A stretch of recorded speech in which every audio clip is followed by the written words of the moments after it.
নমস্কার, আপনাদের সবাইকে শুভ সন্ধ্যা জানিয়ে শুরু করছি আজকের এখনকার অনুষ্ঠান বেদজ্ঞান আয়ুর্বেদার অনুষ্ঠান। বেদজ্ঞান আয়ুর্বেদা মানেই আমাদের সুস্থ থাকার এক অঙ্গীকার। তার কারণ আপনি রোগে ভুগছেন, রোগের চিকিৎসা করছেন, যখন আপনার ক্লান্তি এসে যাচ্ছে, আপনি দেখছেন যে আপনার উপসর্গ কমছে না, রোগ তো দূরের কথা, তখন আপনি কোথাও মনে হয় যেন হেরে যান। ঠিক সেখানে দাঁড়িয়েই হেরে যাবেন না। আপনি তো অনেক চেষ্টা করেছেন, আর একবার নয় চেষ্টা করলেন বেদজ্ঞান আয়ুর্বেদার হাত ধরে। সঙ্গে রয়েছেন ডক্টর সুলতান খান। অনেক অনেক স্বাগত, শুভ সন্ধ্যা। নমস্কার।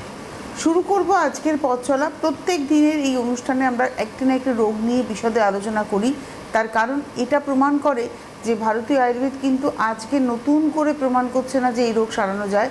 তারা বহু বছর আগে, কয়েক হাজার বছর আগে তারা বলে গিয়েছে যে এই রোগটি সারানো যায়। আজকে যে রোগটির নাম হচ্ছে, আলোচনা করব, সেই রোগটির নাম হচ্ছে অস্ট্রিও আর্থারাইটিস। এই অস্ট্রিও আর্থারাইটিস কি? আর্থারাইটিস আমরা জানি, তার মধ্যে অস্ট্রিও আর্থারাইটিস কেন, এটিকে আমরা বিশেষ করে আলোচনা করব। নিশ্চয়ই আপনাদেরও জানতে ইচ্ছে করছে, তো আমরা শুরু করি। অস্ট্রিও আর্থারাইটিস কাকে বলে? দেখুন, অস্টিওআর্থ্রাইটিস বেসিক্যালি এটা আমাদের জয়েন্টসের সমস্যা, যেখানে আমাদের ডিজেনারেশন হয়, আমাদের সাইনাস ফ্লুইডগুলো শুকিয়ে যায়, কার্টিলেজগুলো যেগুলো আমাদের নষ্ট হয়, তখনই এখানে এই সমস্যা, এই রোগটা তৈরি হয়। এবার এই অস্টিওআর্থ্রাইটিস আমাদের ঘাড়ে হতে পারে, কোমরে হতে পারে, হাঁটুতে হতে পারে। আজকে আমরা স্পেসিফিকলি হাঁটু নিয়ে ডিসকাশন করব, কেন হাঁটুটা একটা বয়স রিলেটেড সমস্যা। আর ম্যাক্সিমাম সিনিয়র সিটিজেন পেশেন্টরা রয়েছে যারা কিন্তু এই হাঁটু নিয়ে প্রচুর কষ্ট পাচ্ছে। কেন কি ওরা এতটা বিপদে থাকে, কেন কি বয়স হয়ে গেছে, ব্যথা ওষুধ খেতে পারবে না বা স্টেরয়েড ওরা নিতে পারবে না। আর এখন যা রিসার্চ পেপার বেরোচ্ছে যে আনওয়ান্টেড মানে আনইউজুয়াল আপনি ক্যালসিয়াম সাপ্লিমেন্টও খেতে পারেন না। তো ওরা সবসময় একটা আতঙ্কে থাকে যে আমি ব্যথা ওষুধ খাবো না কি ট্রিটমেন্ট নেবো যাতে আমি নিজেকে সুস্থ করতে পারবো। সেজন্য আজকে আমরা এই অস্টিওআর্থ্রাইটিস নিয়ে ডিসকাস করবো যে কেন সিনিয়র সিটিজেন মতন পেশেন্টদেরকে আয়ুর্বেদ কতটা সেফ, যে ট্রিটমেন্ট করলে নিজেকে খুব তাড়াতাড়ি নিজেকে পুরোপুরি সুস্থ করতে পারবে। তো এই অস্ট্রিও আর্থারাইটিস যে মানে একজন মানুষের হাঁটুর আপনি বলছেন জয়েন্টসের হয়, কিন্তু আজকে আমরা অস্ট্রিও আর্থারাইটিস নি ওরিয়েন্টেড আলোচনাটা করব। তো সেক্ষেত্রে কি এটা আপনি বলেন বয়স রিলেটেড সমস্যা, এর পিছনে কি আরও কোনো কারণ আছে? দেখুন, এজ রিলেটেড একটা সমস্যা। কেন কি আফটার 50 বা 60 আমরা দেখি পেশেন্টদেরকে অস্টিওআর্থ্রাইটিস ডেভেলপ করে যায়। কেন এই জয়েন্টসটা হচ্ছে wear and tear joints, weight bearing joints. তো আলটিমেটলি আপনি যখন 50-60 বছর একটা জয়েন্টসটাকে আপনি যখন রিপিটেডলি ইউজ করবেন বা ওপর একটা প্রেশার ক্রিয়েট করবেন, তো একটা সময় পর আপনি অস্টিওআর্থ্রাইটিস দেখতে পাবেন। কিন্তু আমরা এটাও দেখি যে খুব তাড়াতাড়ি কিছু লোক রয়েছে যাদের কিন্তু 40-এ বা 45-এ গিয়ে অস্টিওআর্থ্রাইটিস ডেভেলপ করে যায়। তার পিছনে কারণ যেমন ওবেসিটি রয়েছে, শরীরে প্রচুর ওয়েট রয়েছে, তো ওয়েট থাকার জন্য সেই জয়েন্টসের উপর প্রেশার ক্রিয়েট হয় আর আলটিমেটলি অস্টিওআর্থ্রাইটিস ডেভেলপ করে যায়। ইনজুরি একটা কারণ হতে পারে, অ্যাক্সিডেন্ট বা ইনজুরি একটা কারণ। যেমন একটা স্পোর্টস প্লেয়ার যারা কিন্তু প্রচুর অ্যাক্টিভিটি বা স্পোর্টসে যখন খেলাধুলা করে, তাদের কিন্তু ইনজুরি খুবই কমন জিনিস। তারা খুব তাড়াতাড়ি ইনজয়ার্ড করে যায়, নিজের নিগুলোকে ইনজয়ার্ড করে নেয়, তাদের কিন্তু অস্টিওআর্থ্রাইটিস হওয়াটা চান্সেসটা খুব বেশি হয়ে যায়। তারপর হচ্ছে আমাদের কিছু এমন রোগ রয়েছে যেমন রুমেটয়েড আর্থ্রাইটিস হয়ে যাওয়ার পর আমাদের অস্টিওআর্থ্রাইটিস মতন একটা রোগ হয়ে যেতে পারে।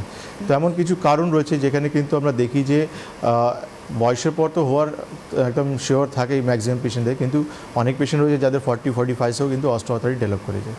ওকে, তো ডক্টর খান, একটা প্রশ্ন খুব করতে ইচ্ছা করছে, সেটা হচ্ছে যে এই রোগটা হলে শুধুই কি হাঁটু ব্যথার সিমটমস নাকি আরও অন্যান্য অনেক সিমটমস আসতে পারে? দেখুন, অনেক কিছু সিমটমস রয়েছে। কেন কি পেইন তো থাকবেই, তার সঙ্গে স্টিফনেস থাকবে। স্টিফনেস মানে জড়তা ভাব, মানে ঘুম থেকে উঠে চট করে সে বিছানা থেকে পায়ের নিচে নামতে পারবে না বা অন্য কোনো অ্যাক্টিভিটি তাড়াতাড়ি করতে পারবে না, সময় লাগবে, তারপর আস্তে আস্তে বডিটা ফ্রি করে সে অন্য কাজগুলো করতে পারবে। সোয়েলিং থাকবে, মানে হাঁটুগুলো ফুলে যাবে। তার সঙ্গে একটা টেন্ডারনেস থাকবে, মানে হাত দিলেই তার একটা মানে ব্যথা সে ফিল করতে পারবে। তার সঙ্গে টেম্পারেচার থাকবে, টেম্পারেচার মানে একটু হাত দিলে মনে হবে যে একটু গরম ভাব, মনে হবে জ্বর আছে, এরকম একটা টেম্পারেচার থাকবে। আর এর সঙ্গে ক্রিপিটেশন সাউন্ড, মানে আপনি যখন হাঁটবেন তখন একটা খটখট আওয়াজ আপনি হাঁটুতে ফিল করবেন। তো এই সমস্ত লক্ষণ যখন আমরা দেখি, তারপর একটা এক্সরে আমরা যখন করি, তখন আমরা জানতে পারি পেশেন্ট অস্টিওআর্থ্রাইটিস থেকে আক্রান্ত রয়েছে। তো আপনারা অবশ্যই ফোন করুন। আমি জানি অনেকেই হয়তো এরকম সমস্যায় ভুগছেন, আপনারাও যেমন ফোন করবেন, অন্যান্যরা যারা অন্য কোনো সমস্যায় ভুগছেন, যে কোনো রকমের প্রবলেম আপনার হয়েছে, আপনি কিন্তু ফোন করতেই পারেন, কারণ ভারতীয় আয়ুর্বেদের হাত ধরে আপনারা সুস্থতা পেতেই পারেন। আর অবশ্যই আপনাদেরকে জানিয়ে রাখি, হেল্প কেয়ার যেটা নাম্বার রয়েছে, হেল্পলাইন নাম্বার, 9073641643, আরেকটি নাম্বার 9831068089। আপনারা চেষ্টা করুন, যারা দেখাতে চাইছেন এই নাম্বারেও ফোন করে আপনারা কথা বলে নিতে পারবেন। আমরা আজকে আলোচনা করছি অস্ট্রিও আর্থারাইটিস নিয়ে। তো এই অস্ট্রিও আর্থারাইটিসের যে সিমটমস বললেন, এইটা যদি মানে এর কি স্টেজেস আছে অস্ট্রিও আর্থারাইটিসের? স্টেজেস রয়েছে, 4টে স্টেজেস রয়েছে। স্টেজেস যতটা বাড়ে ততটা ডিটোরেশন আসে, কেন কি বেসিক্যালি এটা প্রবলেমটা কোন জায়গায় হয়ে যায় যে আমাদের হাড়ের একটা কাভারিং থাকে, সেটা কার্টিকেলেজগুলো থাকে। এটা যখন অনেক ড্যামেজ হয়ে যায় তখন সিমটমসগুলো অনেক বেশি বেড়ে যায়, যেমন মানে মাটিতে পেশেন্ট বসতে পারে না, পা হাঁটু ভাঁজ করতে পারে না, ডিফর্মিটি পর্যন্ত চলে যায়, যেটা আমরা দেখি 3rd and 4th স্টেজে। 1st, 2nd স্টেজে ততটা ড্যামেজ হয় না হাঁটু, তো মানে ওই সময় লক্ষণও সেরকম বেশি থাকে না, কিন্তু সমস্যাটা অনেক বা লক্ষণটা বেশি বেড়ে যায় যখন 3rd and 4th স্টেজে পেশেন্ট চলে যায়। কেন কি আমরা দেখি, আমরা যখনই হাঁটু ব্যথা ফিল করি তখন আমরা কিন্তু কিছু টেম্পোরারি ম্যানেজমেন্ট করার চেষ্টা করি, যেমন কিছু তেল, অয়েন্টমেন্ট বা কিছু ব্যথা ওষুধ খেয়ে তাকে একটু মানে কমানোর চেষ্টা করি আমরা। হ্যাঁ, আমরা দেখি যে ব্যথা কমে যায়, কেন কি ব্যথা আপনি ওষুধ খাচ্ছেন তো আলটিমেটলি সেই জায়গায় ব্যথা কমবে, আর আপনি তার উপর আবার প্রেশার দিয়ে যখন কাজ করতে আরম্ভ করবেন তো আলটিমেটলি সেই যে ড্যামেজগুলো রয়েছে সেটা আর বেশি বাড়বে। তো সেই জায়গায় আমরা দেখি যে পেশেন্ট আমাদেরকে এসে বলে, ডক্টরবাবু 10 বছর আগে তো আমার এমন কন্ডিশন ছিল না, আর 10 বছর আগে তো আমি সমস্যা ছিল কিন্তু সমস্ত কাজগুলো করতে পারছিলাম, কিন্তু আজকে এমন কন্ডিশন হয়ে গেছে আমি হাঁটতে পারছি না, মানে মাটি পায়ে দিতে পারি না বা মাটির নিচে বসতে পারি না, কোনো কিছু অ্যাক্টিভিটি করতে পারি না। তখন আমরা বলি যে তখন যে সমস্যা ছিল তখন আপনি ব্যথা ওষুধ নিয়ে প্রেশার দিয়ে আপনি নিজের হাঁটুকে বেশি নষ্ট করেছেন, আজকে আপনার ব্যথা ওষুধ আপনার শরীরে কাজ করছে না, কেন কি ড্যামেজটা 3rd and 4th স্টেজ পর্যন্ত চলে গেছে, যেখানে কিন্তু আপনি একটাই অপশন পাবেন, সেটা হচ্ছে নি রিপ্লেসমেন্ট। মানে এই যে নি রিপ্লেসমেন্ট করেও তো বহু পেশেন্ট আপনার কাছে এসেছেন। হ্যাঁ, কেন কি অনেক সময় পেশেন্ট একসঙ্গে করে না, একটা করে নিয়েছে আর একটা ছেড়ে দিয়েছে, মানে একটা করে নিয়েছে, একটা পেশেন্টে কম, একটা পায়ে অস্টিওআর্থ্রাইটিস দুটো পায়ে হয়ে গেছে কিন্তু একটা পায়ে বেশি ইফেক্ট আছে সেজন্য একটা করে নিয়েছে। তো দেখা যায় যে আলটিমেটলি পেশেন্টটা সেই জায়গায় কিন্তু প্রবলেমটা আবার ফিরে চলে আসে, মানে আরেকটা পা যেটা করেনি সেখানে ওই প্রবলেমটা ফেরত যায়। মনে ওইটাটা ইফেক্টেড হচ্ছে কিন্তু যেটা করে নিয়েছে সেখানেও কিন্তু সেই ইফেক্টেডটা চলে আসে। তো আলটিমেটলি পেশেন্ট ভাবে যে এটা করে তো আমার কোনো লাভ হলো না, তো আলটিমেটলি এমন কোনো ট্রিটমেন্ট দরকার যেখানে কিন্তু রুট কজ থেকে ট্রিটমেন্ট করা যায়। মানে একজন পেশেন্ট অস্টিওআর্থারাইটিসে ভুগছেন, ডক্টর খান আপনি তাকে কি বলবেন যে আপনার কাছে আসলে তিনি কোথায় কোথায় বেনিফিটেড হবেন? দেখুন, অস্টিওআর্থ্রাইটিস না, আপনি যে কোনো রোগ নিয়ে যখন আয়ুর্বেদে আপনি যোগাযোগ করবেন, আয়ুর্বেদ আপনার পুরো সিস্টেমটাকে রিকভার করবে। এটা হচ্ছে সবথেকে বেস্ট পার্ট যেটা আমরা দেখি, কেন কি আয়ুর্বেদে আমরা সবসময় রুট কজ থেকে ট্রিটমেন্ট করি, আর রুট কজের ট্রিটমেন্ট করতে গেলে আমাদেরকে পুরো সিস্টেমটাকে রিকভার করতে হবে। মানে আপনি হাঁটু ব্যথা বলছেন, তো আমি শুধু হাঁটু ব্যথা নিয়ে চিন্তা করব না, আমি আপনার সমস্ত জিনিসকে নিয়ে চিন্তা করব যে আপনার অগ্নিবল কেমন রয়েছে, কেন অগ্নিবল আজকে আমাদের অনেক বড় একটা ফ্যাক্টর, যেখানে প্রত্যেক রোগের উপরই কিন্তু যখনই এফেক্ট আসে আমাদের, তো অগ্নি আগে আমাদের ইফেক্টেড হয়ে যায়। কেন আমার ফোন আছে, একটা ফোন নিয়ে আমরা এগোচ্ছি। নমস্কার, কে রয়েছেন? হ্যালো, আমি দুর্গাপুর থেকে বলছি, স্বপ্না ব্যানার্জি। স্বপ্না ব্যানার্জি, দুর্গাপুর থেকে। বলুন স্বপ্না। হ্যাঁ, আমার দুটো হাঁটুতেই অস্টিওআর্থারাইটিস, একদম হাঁটাচলা করতে পারি না, খুব পেইনফুল। আর শুধু হাঁটু নয়, আমার হাতের জয়েন্টেও পেইন হয়। তা আমি ডাক্তারবাবু কোনো কিছু মলম লাগিয়ে বা কিছু ওষুধ খেয়ে ভালো হওয়ার কি কিছু উপায় আছে? আমার 59 এজ। মলম লাগিয়ে ভালো হওয়ার চান্স? ঠিক আছে, আপনি টিভি স্ক্রিনে থাকুন,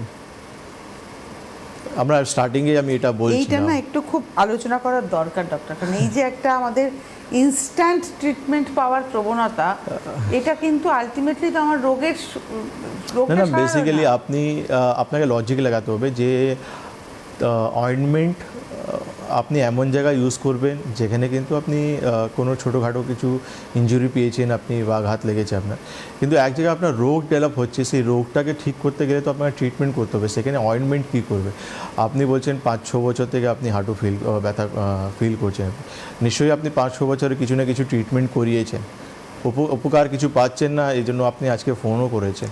আমি একটা কথা বলবো, আপনি একবার পুরো বিশ্বাস নিয়ে একবার আয়ুর্বেদে আপনি 2 থেকে 3 মাস সময় দিয়ে চিকিৎসা করুন, কারণ আপনি যখন 2 থেকে 3 মাস চিকিৎসা করবেন তখন আপনার কনসেপ্টটা চেঞ্জ হবে, আর আপনি বুঝতে পারবেন যে আপনি যে ডিসিশনটা নিয়েছেন এটা খুব ভালো করেছেন, আর এটা আর আগে নিলে খুব ভালো হতো আপনার। তো কেন কি এই রোগ যেটা হয়ে গেছে এখানে কিন্তু তেল বা অয়েন্টমেন্ট কোনো উপকার করবে না দিদি, আর এখানে টাকা নষ্ট করবেন না অয়েন্টমেন্ট কিনতে। কেন একটা ছোট টিউব লাগাবেন, এটা সপ্তাহ 10 দিনে শেষ হবে, আবার একটা টিউব কিনবেন, কোনো লাভ হবে না। বেটার হবে একটা 2 থেকে 3 মাস ট্রিটমেন্ট করার চেষ্টা করুন। দুর্গাপুর আমার চেম্বার রয়েছে, আমি প্রত্যেক মাসে যাই, পারলে একবার যোগাযোগ করুন।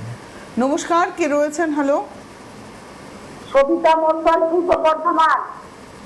কোথা থেকে ফোন করেছেন? পূর্ব বর্ধমান থেকে। সবিতা, হ্যাঁ, সবিতা মন্ডল। বয়স কত? পূর্ব বর্ধমান। আপনার বয়স কত? বয়স 55। কি হয়েছে? ওর পাগুলো না সবসময় ফুলে থাকে, বিছানা থেকে নামলে আরো বেশি ফুলে থাকে সকালের দিকে, তারপরে প্রতিদিনে ঢোকে না, পা ফুলে থাকার পায়ে খুব ব্যথা। পায়ে কোন জায়গা বলছেন, গোড়ালি বলছেন না হাঁটু বলছেন? হ্যাঁ, না পায়ে, মানে পায়ে পাতাটা সবটা, পায়ের নিচেটা। আচ্ছা, গোড়ালি। এর সঙ্গে আপনি কি কোনো প্রেশার ওষুধ বা কিছু ট্রিটমেন্ট করেন? থাইরয়েড আছে, প্রেশার আছে? হ্যাঁ, প্রেশারের ওষুধ, থাইরয়েডের ওষুধ, সুগার, সব কিছুই আছে। প্রেশার ওষুধ কত বছর থেকে খাচ্ছেন আপনি?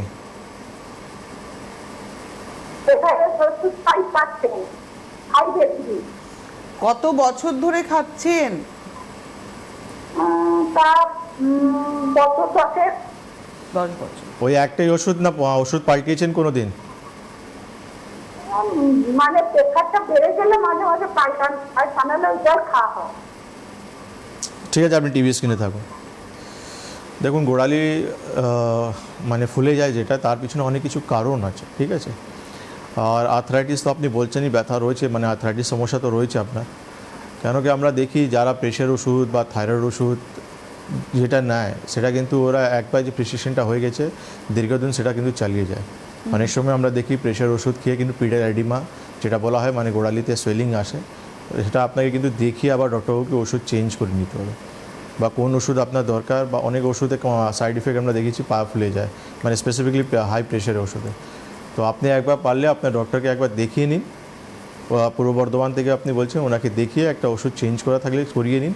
আর যেটা সেকেন্ড অপশন হচ্ছে, আপনি বর্ধমান আমাদের সঙ্গে যোগাযোগ করতে পারেন, গোড়ালি একটা এক্সরে করে নিয়ে আসবেন, ওখানে কোনো আর্থ্রাইটিস চেঞ্জ হচ্ছে কি না ওটা আমি দেখবো, দেখার পর আমি বলবো কী ধরনের ট্রিটমেন্ট করলে আপনি সুস্থ হতে এবং পারবেন। পুরোনো প্রেসক্রিপশনও নিয়ে আসতে হবে, নিয়ে আসতে হবে। কী ধরনের মেডিকেশনে আপনি রয়েছেন।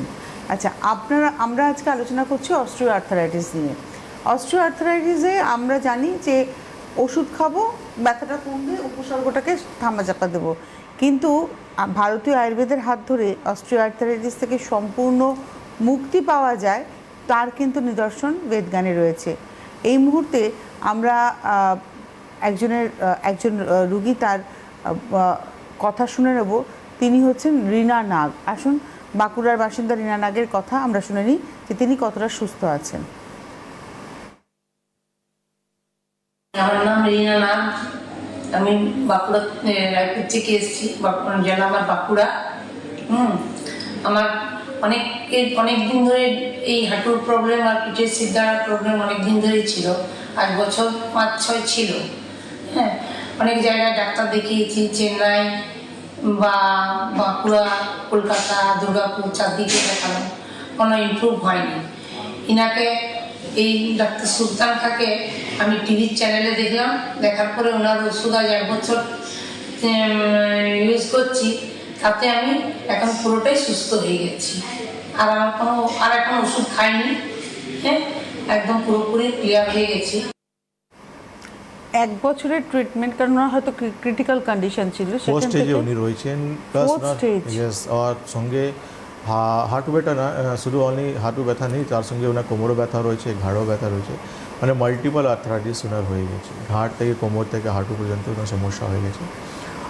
তো এইখানে দেখুন, ওই বাঁকুড়া আমরা অনেক চেম্বার যাই যেখানে কিন্তু আমাদের পঞ্চকর্মার ফ্যাসিলিটি নেই। তো এই পেশেন্টদেরকে আমরা শুধু মেডিসিনের ট্রিটমেন্ট উপরে কিন্তু পুরোপুরি সুস্থ করেছি। আমরা বারবার বলি যে পঞ্চকর্মা নিলে তাড়াতাড়ি আমরা রিকভার করতে পারি। মানে উনি যদি পঞ্চকর্মা নিতেন তাহলে তো 6 মাস, 6 মান্থে ওদের ট্রিটমেন্টটা কমপ্লিট হয়ে যেত। কিন্তু ব্যাড লাগ আমার কি, দেখুন পঞ্চকর্মা সব জায়গায় করা সম্ভব হয় না, কেন সেট আপ দরকার, থেরাপিস্ট দরকার, সুপারভিশনে করতে হয় পেশেন্টদেরকে থেরাপি। তো এই জন্য কলকাতায় যারা রয়েছে তারা গোল্ডেন চান্স পেয়ে যায়, কিন্তু যারা বাইরে থাকে আর যাদের সুবিধা আছে থাকা তারা এসে নিয়ে চলে যায়, কিন্তু যারা বাইরে রয়েছে ম্যাক্সিমাম পেশেন্টকে আমরা মেডিসিনাল ট্রিটমেন্ট উপরে কিন্তু সুস্থ হয়ে যায়। নমস্কার, কে রয়েছেন? হ্যালো। হ্যালো, আমি সবিতা কর বলছি মাতপুর থেকে। হ্যাঁ, এই জায়গাটা কোথায় বললেন? মাতপুর, খড়গপুর মাতপুর। আচ্ছা, বলুন। আমার হচ্ছে বছরখানেক আগে পায়ের একটা আঙুল আর হাতের একটা আঙুল ফুলে যায়, দিয়ে চলতে চলতে পারিনি, অসুবিধা প্রচুর। তারপরে আমি এখানে কিছু স্থানীয় ডাক্তারকে দেখানোর পরে এমসে যাই। এমসে গিয়ে ওষুধ টষুধ আনলেও সবসময় তো আর এমসে যাওয়া সম্ভব নয়, গিয়ে আমি এখানে দেবরায় দেখাইলাম। দিয়ে দেখিয়ে মোটামুটি ভালো ছিলাম। এই মাঝখানে হলো আবার সেই দুটা হাতের বগল আর পুরা হাতের যেন সেন্স নেই, কোনো কিছু কাজ করতে পারিনি, হাত ধরে আর খেতেও পারিনি, জামা কাপড়ও পরতে পারিনি, মাথার চুলি দিতে পারিনি, কিছু করতে পারিনি। দিয়ে আবার এমসে গেলাম, দিয়ে ওখানে ডাক্তার দেখিয়ে আসছি। এখন মোটামুটি হালকা একটু ব্যথা ব্যথা কমছে, তবে কষ্ট মানে আছে প্রচুর, আথারাই আর রোগা হয়ে যাচ্ছি আর কালো পড়ে যাচ্ছি, আর মানে খাওয়ারও সেরকম চাহিদা নেই। ঘাড়ে এক্সরে করা হয়েছে আপনার? হ্যাঁ, ঘাড়ে এক্সরে করা হয়েছে আপনার? না, ঘাড়ে টাড়ে সেরকম কিছু নেই, শুধু বগল দুটা আর হাতের মানে কোনো জিনিস তুলতে পারিনি আর কোনো কাজও করতে পারিনি এমন। আর জানি আমি, আপনি বলছেন হাতের সমস্যা হয়েছে, এই জন্য আমি জিজ্ঞেস করছি আপনার ঘাড়ে কি কোনো এক্সরে হয়েছে? না, এক্সরে বাস ঠিক আছে, আপনি টিভি স্ক্রিনে থাকুন। ওনার মনে হয়েছে যে হাতের সমস্যা, আমি ঘাড়ে কেন এক্সরে করবো। বেসিক্যালি আপনাকে ঘাড়ে এক্সরে করানো উচিত ছিল, কারণ আপনি হাতগুলো বলছেন অবশ হয়ে যাচ্ছে, হাতে কোনো কাজ আপনি করতে পারছেন না। একটা ঘাড়ে এক্সরেটা করা খুব ইম্পর্টেন্ট হতো, কারণ দেখা যাচ্ছে যে কি আপনার ঘাড়ে কোনো ধরনের কি স্পন্ডোলিসিস হয়েছে কি না, বা অস্টোফাইটিক চেঞ্জ বা কোনো স্টেনোসিস বা ঘাড়ে কোনো গ্যাপিংগুলো কমছে কি না, এটা দেখা খুব ইম্পর্টেন্ট ছিল। আপনি খড়গপুর থেকে বলছেন, আপনি পারলে একবার সমস্ত রিপোর্ট নিয়ে, এই শনি রবিবার আমাদের খড়গপুর আর মেচিদা চেম্বার রয়েছে, আপনি সমস্ত রিপোর্ট নিয়ে একবার যোগাযোগ করুন, আয়ুর্বেদ ট্রিটমেন্ট করান, পুরোপুরি সুস্থ যাবে। নাহলে এইভাবে অন অ্যান্ড অফ ব্যথা যন্ত্রণা আসবে যাবে, কমবে বাড়বে, এবার চলতেই থাকবে। পার্মানেন্ট ট্রিটমেন্ট চাইছেন তাহলে আয়ুর্বেদ যোগাযোগ করুন। নমস্কার, কে রয়েছেন? হ্যালো। আমি হুগলির কোন্নগর থেকে বলছি ম্যাডাম, নমস্কার। হ্যাঁ, কে বলছেন? কোথা, কোন নগর থেকে কে বলছেন? রুবি অধিকারী। আর বয়স কত? আমার বয়স 51। বলুন। হ্যাঁ, বলছি আমার সুগারেরটা জানতে চাইছি। সুগারের ফাস্টিং হচ্ছে 125 আর পিপি হচ্ছে 133, আর HbA1c-টা টেস্ট করানো হচ্ছে 6.90, আর গ্লুকোজটা দেখাচ্ছে 151। কি জানতে চাইছেন? হ্যাঁ, আমি ওই মানে HbA1c-টাই জানতে চাইছি, ওটা কি বেশি আছে? 6 পর্যন্ত থাকা উচিত, 6.93 আছে, তাহলে বর্ডার লাইন থেকে তো বেশি রয়েছে। আচ্ছা, ঠিক আছে, আপনি এটা কি টিভি কোনো স্ক্রিনে ওষুধ? থাকুন। ওইভাবে ওষুধ হয় না যে আপনি একটা HbA1c জন্য একটা ওষুধ বলবেন, আমি এখান থেকে বলে দেবো আপনি খাবেন ওটা কমে যাবে, ওইভাবে হয় না। আপনার ডায়াবেটিসের সমস্যা আছে, তাহলে পুরোপুরি ঠিকঠাক আপনাকে চিকিৎসা করাতে হবে। কেন আপনি যখন চিকিৎসা করাবেন HbA1cও কমবে, ফাস্টিং পিপি সমস্ত জিনিসই কন্ট্রোল হবে আপনার। আর একটা সময় যেটা আমরা কোর্স বলবো, সেই সময়টা আপনি কোর্স কমপ্লিট করলে তাহলে পুরোপুরি ওষুধও ছাড়তে পারবে না।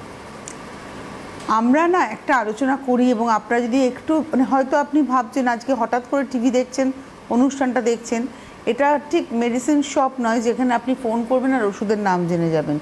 এটা একটা ডক্টর শো, এবং যেখানে উনি পরিষ্কার করে বলেন, ডক্টর খান পরিষ্কার করে বলেন যে বেদজ্ঞান আয়ুর্বেদাতে ট্রিটমেন্ট হয়, চিকিৎসা।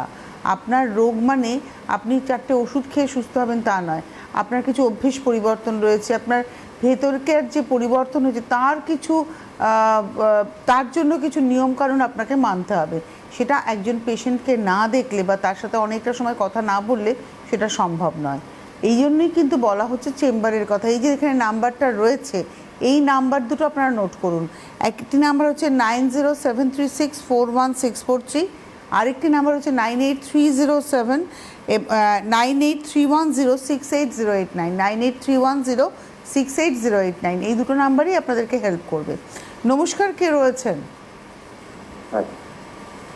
হ্যালো। হ্যালো, কে বলছেন? কোথা থেকে বলছেন? পূর্ব বর্ধমান থেকে হেমন্ত, আমার দুটো পায়ে হেঁটে সমস্যা। শুনতে পাচ্ছি না আপনার কথা। আমার হেঁটে সমস্যা। আপনার নাম কি? হেমন্ত দে, কোথা থেকে ফোন করেছেন? পূর্ব বর্ধমান। আপনার কি হাঁটুর সমস্যা হয়েছে? হ্যাঁ, দুটো হাঁটু দাঁড়িয়ে থাকতে পারি না, বেশি আনাবানা করতে পারি না। বয়স কত আপনার? আমার 57 বছর। 57। 57। কত বছরের সমস্যা আপনার? আমরা বছর 2 হবে। এক্স রে রিপোর্ট করেছেন হাঁটু? না না, ওসব দিকে ডাক্তার দেখাচ্ছি, একটা ভাঙি দিচ্ছে, আর তারপরে সেই দিচ্ছে, ওগুলো কম হয়। আপনার না নেটওয়ার্ক ইস্যু হচ্ছে। আপনি ডাক্তার দেখিয়েছেন, ডাক্তারবাবু এক্সরে করাননি, তাই তো? শুধু ওষুধ দিয়েছেন। করে না তো। ঠিক আছে, আপনি টিভি স্ক্রিনে থাকুন। দেখুন, এটা আপনার অস্টিওআর্থ্রাইটিস সমস্যা, যেটা আজকে নিয়ে আমরা ডিসকাস করছি। আপনার এই সমস্যাটা হয়ে গেছে, 2 বছর থেকে আপনি ফেস করছেন প্রবলেমটা। তাহলে এই ট্রিটমেন্টের জন্য আপনাকে একবার আমাদের চেম্বার যোগাযোগ করতে হবে। আপনি বর্ধমান থেকে বলছেন, বর্ধমান আমাদের চেম্বার রয়েছে, আপনি হেল্পলাইনে ফোন করে একটা অ্যাপয়েন্টমেন্ট করে নিন। আচ্ছা, এবারে আমরা আজকে আলোচনাতে যেখানে রয়েছি অস্টিওআর্থ্রাইটিস, এবং এই অস্টিওআর্থ্রাইটিস হলে পরে আপনি সুস্থ হতে পারেন তার প্রমাণ কিন্তু আমরা বারবার পাই। সেটা হচ্ছে যারা আসেন ডক্টর খানের কাছে, তাদের চিকিৎসা হয়ে যাওয়ার পর তাদের বক্তব্যে। রেখা পাত্র দুর্গানগরের বাসিন্দা, আসুন তিনি কি বলছেন তার মুখ থেকে শুনে নেব। আমার মা রেখা সরকার, আমরা দুর্গানগর থেকে আসছি। আমরা আমার মা অনেকদিন ধরেই মানে অস্টিওপোরোসিস আর অস্টিওআর্থ্রাইটিসে ভুগছিলেন। আমরা টিভিতে ডক্টর সুলতান খানের প্রোগ্রামটা দেখি, সেই দেখে আমরা দমদমের চেম্বারে আসি এবং সেখানে এসে আমরা পঞ্চকর্ম করে এবং এখানকার ওনার মেডিসিন খেয়ে আমার মা অনেকটাই সুস্থ হয়েছেন। অস্টিওপোরোসিসটা ঠিক হয়ে গেছে এবং আগের তুলনায় অনেক ভালোভাবেই মা হাঁটাচলা করছেন। আর মার আরেকটা সমস্যাও ছিল, সেটা হচ্ছে ইউরিনটা ঠিক করে ধরে রাখতে পারতেন না, সেই সমস্যাটাও অনেকটা মিটে গেছে। মানে এখানে ভাইটাল প্রবলেম ছিল হয়তো অস্টিওপোরোসিস, তাই তো? অস্টিওপোরোসিস, অস্টিওআর্থ্রাইটিস দুটোই, কেন কি অস্টিওআর্থ্রাইটিস 4 স্টেজে চলে গেছে, আর অস্টিওপোরোসিস ওনার কন্ডিশন দেখে, আপনি বডি ল্যাঙ্গুয়েজ দেখে আপনি বুঝতে পারছেন যে হার্টের কন্ডিশনটা অনেকটা ডিটোরিয়েট করে গেছে। তো এজটাও অনেকটা এজটা হয়ে গেছে, এই জন্য হার্টটা ডেন্সিটি অনেকটাই কমে গেছে। তো সেই জায়গায় না আমি বললাম না, আমরা অনেক কলকাতার পাশে অনেক লোক রয়েছে যারা কিন্তু লাকি, যারা কিন্তু কম্প্যাক্ট ট্রিটমেন্ট পেয়ে যায়, পঞ্চকর্মা থেরাপি আর মেডিসিন, আর উনি দুটোই পেয়েছেন। তাতে উনি দেখেছেন প্রচুর ইমপ্রুভমেন্ট পেয়ে। বাড়িতে একাই থাকেন উনি, সমস্ত জিনিসগুলো একাই ওনাকে রেসপন্সিবিলিটি পুরো করতে হয়। সেখানে কিন্তু আমাদের ট্রিটমেন্টে অনেক সুস্থ ভালো রয়েছে। আমি বললাম না স্টার্টিংয়ে প্রোগ্রামে যে বয়স্ক পেশেন্টদের জন্য কিন্তু প্রচুর মানে কনফিউজ হয়ে যান যে এই বয়সে আমি গিয়ে অ্যালোপ্যাথ মেডিসিন খেলে বা ব্যথা ওষুধ খেলে আমার কিন্তু শরীরে অন্য অন্য কমপ্লিকেশন আসতে পারে। আর ডক্টরবাবুরা চায় না যে এই বয়সে, মানে একটা মানুষ 60 বছর 70 বছর 75 বছর বয়স হয়ে গেছে, তাকে পেন কিলার বা ক্যালসিয়াম সাপ্লিমেন্ট বা স্টেরয়েড সে ডক্টরবাবু দিতেই পারবে না। তাই ন্যাচুরালি সেই জায়গায় কিন্তু আয়ুর্বেদ অনেক সেফ অ্যান্ড সাইড ট্রিটমেন্ট রয়েছে। আয়ুর্বেদ ট্রিটমেন্ট মানে একটা ডক্টর, রেজিস্টার্ড ডক্টরের সঙ্গে, এমন না যে আপনি আয়ুর্বেদ বলে যে কোনো রাস্তা থেকে ওষুধ নিয়ে বা দোকান থেকে কিনে আপনি খাবেন। কেন এই কিছুদিন আগেই আমি একটা পেশেন্ট আমার চেম্বারে এসে ট্রিটমেন্ট করাচ্ছেন, ভাই বোন ট্রিটমেন্ট করাচ্ছেন, উনি কিছু হলে আয়ুর্বেদ দোকান থেকে ওষুধ খেতেন। তো আলটিমেটলি এক সময় হলো যে একটা ওষুধ উনি এমন খাচ্ছিলেন যেটা খেলে কিন্তু ব্যথা ওষুধ, মানে হাঁটু ঠিক হয়ে, মানে ব্যথা কমে যেত। তো কিছুদিন পর উনি কিছুটা ইনকোয়ারি করার পর জানতে পেরেছেন যে এই ওষুধটা কিন্তু ভালো নেই, গিয়ে রিটার্ন করেছেন। উনি এসে আমাকে বলেছেন। তো আমি ওনাকে এটাই বললাম, দেখুন ডক্টরের সঙ্গে যখন আপনি যোগাযোগ করবেন, একটা ওষুধ কোনো আয়ুর্বেদ ডক্টর দেবে না যে একটা ওষুধ খান আপনার হাঁটু ব্যথা হয়ে যাবে। আমাদেরকে সিস্টেম নিয়ে পুরো ট্রিটমেন্ট করতে হবে। আমাদের দোষ, ধাতু, প্রগতি, অগ্নিবল সমস্ত জিনিস নিয়ে আমাদের ট্রিটমেন্ট করতে হয়। সেই জায়গায় গিয়ে আমরা পেশেন্টদেরকে কিন্তু পুরোপুরি রিকভার করতে পারি। একটা ওষুধ দিয়ে ট্রিটমেন্ট করতে হতো, তাহলে পেশেন্টকে আমরা চেম্বারে ডাকবো কেন? টেলিভিশনে বসেই বলে দেবো যে এই ওষুধটা আপনি নিয়ে নেবেন আমাদের হেল্পলাইন বা ফোন করে। ঠিক তাই। নমস্কার, কে রয়েছেন? হ্যালো, হ্যালো, কে বলছেন? কোথা থেকে বলছেন? শিলিগুড়ি থেকে বলছি আমি। নাম কি? অনুদত্ত। বয়স কত? 30। বলুন। এ কোমরে ব্যথা এর জন্য। 30 বছরের কোমরে ব্যথা হয়ে গেছে? হ্যাঁ। কতদিন থেকে? এই ছেলের বয়স 10 বছর, তখন থেকে 2টা সিজার হয়েছে না, তখনকার থেকে কোমরে ব্যথা। 10 বছর হয়ে গেছে? হ্যাঁ হ্যাঁ হ্যাঁ 10 বছর হয়ে গেছে। কোমরে কোনো এক্স রে এমআরআই রিপোর্ট কিছু করিয়েছেন? না না না কোনো চিকিৎসা করাচ্ছেন আপনি? না, এমনি মেডিকেলের থেকে ওষুধ, আমাদের শিলিগুড়ি মেডিকেল কলেজ আছে, ওখান থেকে ওষুধ খেয়েছি। ঠিক আছে দিদি, আপনি টিভি স্ক্রিনে থাকুন। এটা না অনেকের ধারণা ডক্টর খান, ওই যে সিজারের সময় সিজারের ক্ষেত্রে যে একটা মেরুদণ্ডের একটা ইঞ্জেকশন, স্পাইনে একটা ইঞ্জেকশন পড়ে, অনেকের ধারণা যে তারপর থেকেই আমাদের একটা অসম্ভব ব্যথা হয় ওখানে। না, আমাদেরকে দেখুন ফার্দার আমাদেরকে কিন্তু এমআরআই রিপোর্ট, এক্সরে রিপোর্ট করে দেখে নেওয়া উচিত যে কী কারণের জন্য হচ্ছে। কারণ সেই ব্যথাটা সময় কিছুদিন থেকে যায়, কিন্তু রেগুলার বেসে থাকবে না। আপনাকে একটা দেখুন, আপনি শিলিগুড়ি থেকে বলছেন, সামনে কিছুদিন পরে মানে আই থিঙ্ক 13-14 তারিখের দিকে আমার শিলিগুড়ি চেম্বার রয়েছে। আপনি হেল্পলাইন নাম্বারে ফোন করে একটা অ্যাপয়েন্টমেন্ট করবেন আর একটা কোমরে এক্সরে করে নিয়ে আসবেন। তাতে কী হবে, আপনার রোগটাকে আমি আপনাকে বোঝাতে পারবো যে কোমরে কী ধরনের সমস্যা হয়েছে। আপনার হাড় ক্ষয় হয়েছে না ওখানে কোনো হাড় বেড়ে গেছে না আপনার গ্যাপ কমে গেছে।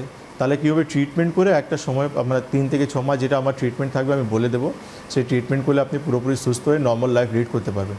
আপনি 10 বছর থেকে এই সমস্যা নিয়ে ফেস করছেন, আর সবথেকে বড়ো ভুল করছেন আপনি ওই অল্প কিছু ওষুধ আপনি মেডিকেল থেকে গিয়ে ব্যথা ওষুধ নিয়ে এসে খাচ্ছেন।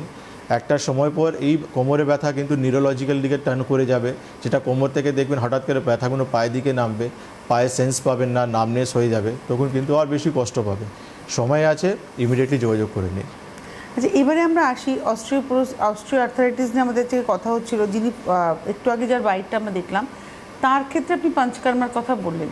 তো ধরুন তার যে বয়স, তার যে পঞ্চকর্মা, আরেকজন মানুষ তার বয়স তার পঞ্চকর্মা কি এক হবে না আলাদাই হবে? কারণ হয়তো দুজনেরই অস্ট্রিও আর্থারাইটিস। চেঞ্জ হবে, কেন কি আমরা সমস্ত পেশেন্টকে এক ধরনের আপনি ট্রিটমেন্ট আমরা দিতে পারি না, সেটা ওষুধ হোক বা পঞ্চকর্মা থেরাপি হোক। কেন কি একটা পেশেন্টের স্টেজেস ব্যাপার রয়েছে, একটা পেশেন্টের কিন্তু দোষ, ধাতু, প্রকৃতি, অগ্নিবল ডিপেন্ড করছে, তার অগ্নিবল কেমন রয়েছে। তো প্রত্যেক ম্যান টু ম্যান ভ্যারি করে তার ট্রিটমেন্ট, লাইন অফ ট্রিটমেন্ট কেমন যাবে, কেন কি সমস্ত অস্টিওআর্থ্রাইটিস পেশেন্টকে আমরা সেম ধরনের ওষুধ দিতে পারি না। এই কারণেই বলা যে পঞ্চকর্মা হচ্ছে এমন একটা পদ্ধতি, চিকিৎসা পদ্ধতি, যেটা আপনাকে দেখে আপনার সমস্ত কিছু ফিচার্সের উপরেই কিন্তু ডিপেন্ড করে নির্ধারিত হয়। তাই অবশ্যই আপনারা হাত ধরুন বেদজ্ঞানের, হাত ধরুন ভারতীয় আয়ুর্বেদার, আপনারা সুস্থ থাকতে পারবেন। আর অবশ্যই আমাদের চ্যানেলটা আপনারা ইউটিউবে সাবস্ক্রাইব করে রাখলে এই এপিসোডটা আপনাদের কাছে থেকে যাবে। অনেক ধন্যবাদ জানাবো ডক্টর খানকে, ধন্যবাদ আপনাদের, নমস্কার।